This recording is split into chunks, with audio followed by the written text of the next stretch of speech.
নিঃসন্দেহে বাংলাদেশের সর্বকালের সর্বশ্রেষ্ঠ ক্রিকেটার সাকিব আল হাসান এবং পৃথিবীর ইতিহাসে একমাত্র সাকিব আল হাসানই একাধারে তিন ফরম্যাটে দীর্ঘ সময় ধরে বিশ্ব অলরাউন্ডারের খেতাব অর্জন করে এই পথটিকে আলোকিত করতে পেরেছেন।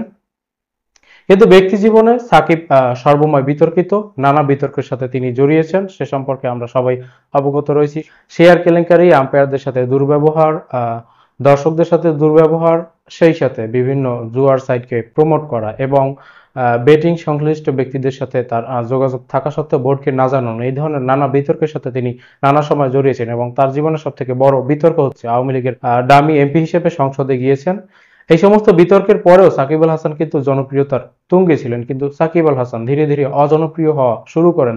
শেখ হাসিনা শাসন আমলে এই যে সর্বশেষ ছাত্র জনতার আন্দোলনের উপরে যে নির্যাতন করা হয়, যে নির্মম হত্যাযজ্ঞ চালানো হয়, সেক্ষেত্রে তিনি চুপ থাকার কারণে কানপুর টেস্টে তিনি ঘোষণা দেন বাংলাদেশ ক্রিকেটের টেস্ট এবং টি-20 ফরম্যাট থেকে তিনি অবসর নিচ্ছেন।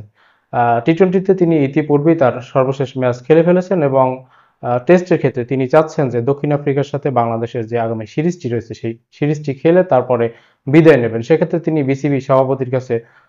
বিসিবির কাছে তিনি যথাযথ নিরাপত্তা চেয়েছেন, কিন্তু বিসিবি সভাপতি ফারুক খান সেটা নাকচ করে দিয়েছেন যে ব্যক্তি পর্যায়ে কাউকে নিরাপত্তা দেওয়া তার পক্ষে সম্ভব নয়। যাই হোক, সাকিব আল হাসানের এই অবসরের ঘোষণার পরে আমাদের মধ্যে দুটো পার্ট হয়ে গেছে। প্রথম পার্ট যারা হচ্ছে সাকিব আল হাসানকে ক্রিকেটার হিসেবে দেখছেন এবং তারা মনে করছেন যে সাকিব আল হাসানকে বিভিন্ন ক্ষেত্রে সুযোগ সুবিধা, বিভিন্ন ক্ষেত্রে ছাড় দেওয়া দরকার, এবং দ্বিতীয় পক্ষ যারা বলছেন যে সাকিব আল হাসান যেহেতু এই গণহত্যার সাথে জড়িত ছিল এবং তার অবস্থান সম্পর্কে কোনো কিছু তিনি জাতির কাছে ক্লিয়ার করেননি, সুতরাং সাকিব আল হাসানের বিরুদ্ধে যথাযথ ব্যবস্থা নেওয়া দরকার।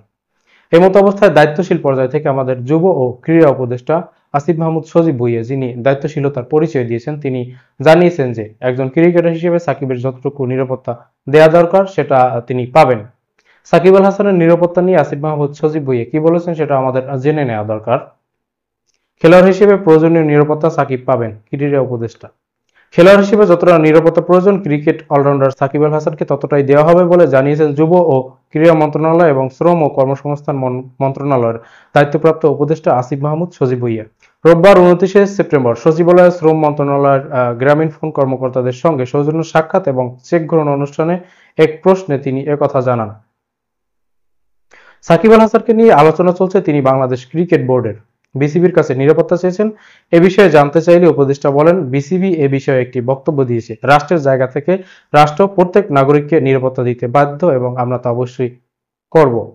সারা দেশের মানুষ ছাত্র জনতার এই গণ-অভ্যুত্থানে সাকিবের একটা অবস্থান চেয়েছিলেন এবং তারা আশা করেছিলেন যে সাকিব অন্ততপক্ষে ফেসবুকে একটা স্ট্যাটাস দিয়ে জানান দেবেন যে তিনি ছাত্র জনতার পক্ষে রয়েছেন বা তিনি এই গণহত্যার বিরুদ্ধে রয়েছেন, কিন্তু সে ধরনের কোনো মন্তব্য কিংবা সে ধরনের কোনো স্ট্যাটাস দেননি। বরঞ্চ তিনি সেই সময় আরো আনন্দ উল্লাসে মেতে রয়েছেন, যেটা ফেসবুকের বিভিন্ন পোস্টের মাধ্যমে তিনি প্রকাশ করেছেন। যাই হোক, ছাত্র জনতার এই গণ-অভ্যুত্থানে যেহেতু আসিফ মাহমুদ সজীব ভুঁইয়া নেতৃত্ব দিয়েছিলেন এবং ছাত্র জনতার যে ক্ষোভ রয়েছে সাকিবের উপরে, সেই ক্ষোভটা কিন্তু ব্যক্তিগতভাবে তারও রয়েছে, কিন্তু রাষ্ট্রীয় দায়িত্বশীল পর্যায় থেকে তিনি যে দায়িত্বশীলতার ভূমিকা পালন করবেন সেটা যথাযথ দৃষ্টান্ত কিন্তু তার এই মন্তব্যের মধ্য দিয়ে বোঝা যাচ্ছে। তিনি বলেন, এখানে সাকিব আল হাসানের পরিচয় দুটি, এটি আমাদের মনে রাখতে হবে। খেলোয়াড় হিসেবে একটি পরিচয়, আর একটি হলো রাজনৈতিক পরিচয়। তিনি আওয়ামী লীগের প্যানেল থেকে এমপি নির্বাচন করেছেন। মানুষের মধ্যে তো দুটি নিয়েই মিশ্র প্রতিক্রিয়া আছে, যেটা আগেই বলেছিলাম যে আমরা দুভাগে বিভক্ত হয়ে গেছি। একটা হচ্ছে ক্রিকেটার সাকিব আল হাসান হিসেবে আমরা তাকে জাস্টিফাই করছি, আর একটা হচ্ছে সাকিব আল হাসান আওয়ামী লীগের এমপি ছিলেন, এই স্বৈরাচারী শেখ হাসিনার দোসর ছিলেন এবং গণহত্যার ক্ষেত্রে তিনি কোনো বিরুদ্ধাচরণ করেননি। এই দুটি ক্ষেত্রে আমরা বিভক্ত হয়ে গেছি। তিনি আরো বলেন, এখন খেলোয়াড় হিসেবে একজন খেলোয়াড়কে যতটা নিরাপত্তা দেওয়া দায়িত্ব তা অবশ্যই আমরা দেব, দেশে এলে আমরা তা দেব। তার নামে যে হত্যা মামলা হয়েছে সে বিষয়ে আমরা ইতিমধ্যে বলেছি। আইন মন্ত্রণালয়ও বলেছে যে সংশ্লিষ্টতা না থাকলে প্রাথমিকভাবেই বাদ দেওয়া হবে। যদিও প্রজ্ঞাপন জারির মাধ্যমে এই একই বিষয় উল্লেখ করা হয়েছে, সরকারি কর্মকর্তা কর্মচারীদের ক্ষেত্রে যে কোনো ধরনের সংশ্লিষ্টতার প্রমাণ প্রাথমিক তদন্তে না পাওয়া গেলে কোনো সরকারি কর্মকর্তা কর্মচারীদেরকে গ্রেপ্তার করা হবে না। তবে আমি ব্যক্তিগতভাবে মনে করি যে প্রত্যেক নাগরিকের ক্ষেত্রেই যখনই কোনো অভিযোগ করা হবে সেই অভিযোগের ক্ষেত্রে সংশ্লিষ্টতা না পেলে কারো বিরুদ্ধে প্রাথমিক অবস্থায় ব্যবস্থা নেওয়া কিংবা কারো বিরুদ্ধে প্রাথমিক অবস্থায় মামলা গ্রহণ করা সঠিক হবে না। উপদেষ্টা আসিফ বলেন, তার অর্থাৎ সাকিব আল হাসানকে বলা হচ্ছে তার রাজনৈতিক পরিচয়ের কারণে জনগণের মধ্যে যদি ক্ষোভ থাকে তাহলে মনে করুন আমার নিরাপত্তার জন্য 5 জন পুলিশ কনস্টেবল এবং 1 জন গানম্যান থাকেন। আমার উপর যদি দেশের 16 কোটি জনগণের ক্ষোভ থাকে তাহলে তারা কি আমাকে নিরাপত্তা দেবেন? তিনি বলেন, জনগণের যদি কোথাও ক্ষোভ থাকে তাহলে সেটা আমাকে রিডিউস করতে অর্থাৎ কমাতে হবে আমার কথা দিয়ে। আমার মনে হয় তার নিজের জায়গা পরিষ্কার করা প্রয়োজন। রাজনৈতিক জায়গা থেকে তার যে রাজনৈতিক অবস্থান তা নিয়ে কথা বলা প্রয়োজন। অলরেডি মাশরাফি বিন মুর্তজা কথা বলেছেন। হ্যাঁ, মাশরাফি বিন মুর্তজা তার এই অবস্থানের ব্যাপারে তিনি একটা পরিষ্কার ধারণা আমাদেরকে দিয়েছেন যে তিনি কোন কারণে ছাত্র জনতার পক্ষে অবস্থান করতে পারেনি। যদিও এতে আমাদের সন্তুষ্টি হয়নি, আমরা তুষ্ট হইনি, কিন্তু তার অবস্থান তিনি যেহেতু ক্লিয়ার করেছেন, এখন তার ব্যাপারে বিবেচনার বিষয় রয়েছে। উপদেষ্টা আরো বলেন, জনগণের পক্ষ থেকে যদি নিরাপত্তার ঝুঁকি থাকে সেটা কেউ কাউকে আসলে দিতে পারবে না। শেখ হাসিনাকেও নিরাপত্তা দেওয়া যায়নি, তাকে দেশ ছেড়ে পালাতে হয়েছে। সে জায়গায় রাজনৈতিক বিষয় পরিষ্কার করা প্রয়োজন বলে মনে করি। প্রত্যেক খেলোয়াড়কে নিরাপত্তা দেওয়াই আমাদের দায়িত্ব এবং সে দায়িত্ব আমরা পালন করি। খেলোয়াড়দের ক্ষেত্রে নিরাপত্তা দেওয়া প্রয়োজন, কিংবা সাকিব আল হাসান একজন ক্রিকেটার হিসেবে তিনি যথাযথ নিরাপত্তা পাওয়ার যোগ্য, কিংবা বাংলাদেশের একজন নাগরিক হিসেবে তিনি জনরোষের মুখে যদি পড়েন সেক্ষেত্রে নিরাপত্তা পাওয়ার যোগ্য, সেটা আমরা মনে করি। কিন্তু একটা বিষয় বলে রাখতেই হচ্ছে যে সাকিব আল হাসান তিনি তাকে শুধুমাত্র ক্রিকেটার হিসেবে বিবেচনা করলেই হবে না।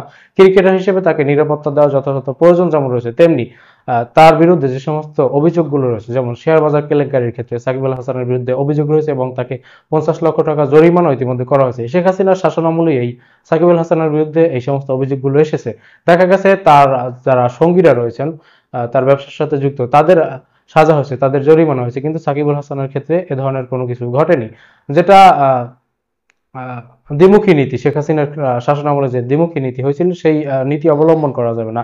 একজন ক্রিকেটার হিসেবে সাকিব আল হাসানের যথাযথ সম্মান, যথাযথ মর্যাদা আমরা তাকে দিতে প্রস্তুত রয়েছি, কিন্তু একজন অপরাধী হিসেবে সাকিব আল হাসান যদি সত্যিকার অর্থে অপরাধী হয়ে থাকেন তাহলে সেটা সাজা তাকে ভোগ করতে হবে। এবং যদি সাকিব আল হাসান নিরপরাধ হয়ে থাকেন সেক্ষেত্রেও তিনি আইনি মাধ্যমে লড়াই করে নিজেকে নিরপরাধ প্রমাণ করতে হবে। সেজন্য আমি মনে করি সাকিব আল হাসানের বাংলাদেশে আসা উচিত এবং তার ব্যক্তিগত নিরাপত্তার কথা যেহেতু রাষ্ট্র বলছেন, এর বাইরে তার বিরুদ্ধে যে অভিযোগ রয়েছে সেগুলো নিয়ে আইনি লড়াই তার চালিয়ে যাওয়া